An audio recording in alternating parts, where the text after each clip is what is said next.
তিনি নৈতিকতা পরিপন্থী কাজ করেছেন, প্রশ্ন ফাঁস এবং জালিয়াতির সিন্ডিকেটের সাথে জড়িত ছিলেন, সেই অভিযোগে তিনি এখান থেকে গ্রেপ্তার হয়েছিলেন।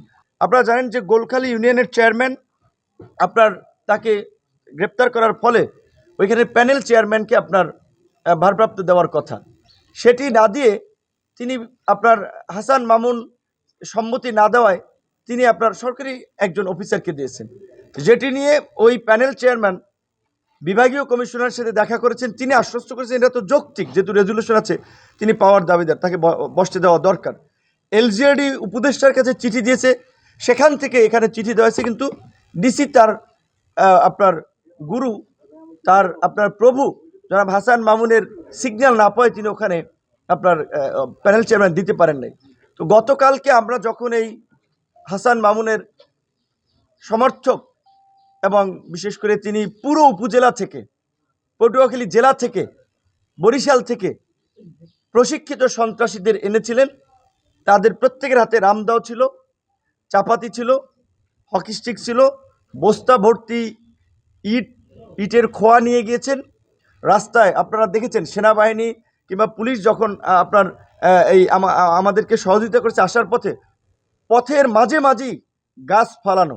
এবং আমাদের জেলার সেক্রেটারি যেটা বলেছে, আমি আসলে ঢাকা শহর আপনারা দেখেছেন রাজপথে সবসময় সোচ্চার ভূমিকা পালন করেছি, ফ্যাসিবাদের আমলেও বিন্দুমাত্র আপোষ করি নাই, কথা বলতে কার্পণ্য করি নেই, কিন্তু গতকাল থেকে একটা মানসিক ট্রমার মধ্যে আছি যে রাস্তায় এইভাবে গাছ ফালানো হয়েছে, এইভাবে ইট জড়ো করা হয়েছে, এবং এই যে পুরো জেলার, যেহেতু সে কেন্দ্রীয় বিএনপির সদস্য, তার তো একটা নেটওয়ার্ক আছে এবং ছাত্র রাজনীতি করেছেন, কাটা লাইনেও যোগাযোগ আছে, তিনি সেই সমস্ত সন্ত্রাসীদেরকে ওইখানে জড়ো করেছিলেন।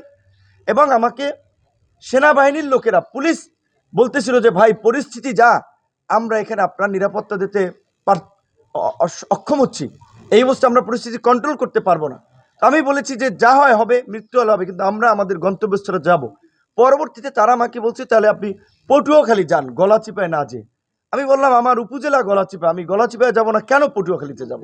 শেখ হাসিনার রক্তচক্ষুকে উপেক্ষা করি নেই, আজকে সামান্য বিএনপির এই 600-র অধিক কেন্দ্রীয় কমিটির নেতা, তার মধ্যে একজন নির্বাহী কমিটির সদস্য, যারও আপনার সুবিধাভোগী একজন ছাত্রনেতা জানেন, আজকে জনাব তারেক রহমানের মতো একজন জনপ্রিয় নেতা, সম্মানিত ব্যক্তি, এই যে কিছু কিছু ঘটনায় তাকে নিয়ে সমালোচনা করে, এই হাসান মামুনদের কারণেই সেই ঘটনাগুলো, এই যে হাওয়া ভবন টবন বলে, এগুলো হাসান মামুনদের মতো কিছু লোকজন জনাব তারেক রহমান ইমেজ ক্ষুণ্ণ করেছিল। 111-এর সময় আপনারা দেখছেন তার একটা সুবিধাবাদী ভূমিকা, একটা মিছিল ওখানে রাজপথে, এবং গত 16 বছরে তার ওয়াইফ সরকারি চাকরি করেছে, একদিন ওএসডিও হয় নাই। আমার ওয়াইফ প্রাইম মিনিট চাকরি করে গর্ভবতী হয়েও তার ছুটি কাটাতে গিয়ে আপনার মেডিকেল বোর্ড গঠন করে যে সে গর্ভবতী কিনা সেটা সত্যতা নিশ্চিত করে। আর তার ওয়াইফ তো চাকরি করেছে নির্বিঘ্নে, বিএনপি নেতারা ঘরে থাকতে পারে, বাড়িতে থাকতে পারে নাই, দেশে থাকতে পারে, আর তার ওয়াইফ ওই উপসচিব পদে সরকারি চাকরি করেছে।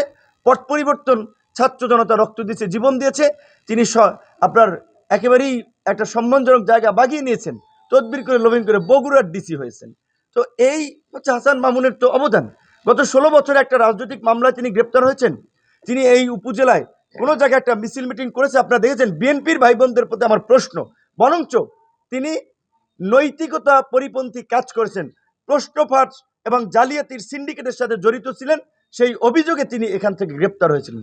এই রকমের একজন নেতা, অসৎ নেতা এবং এই রকমের বিতর্কিত লোক, সে আজকে বিএনপির সাইনবোর্ড ব্যবহার করে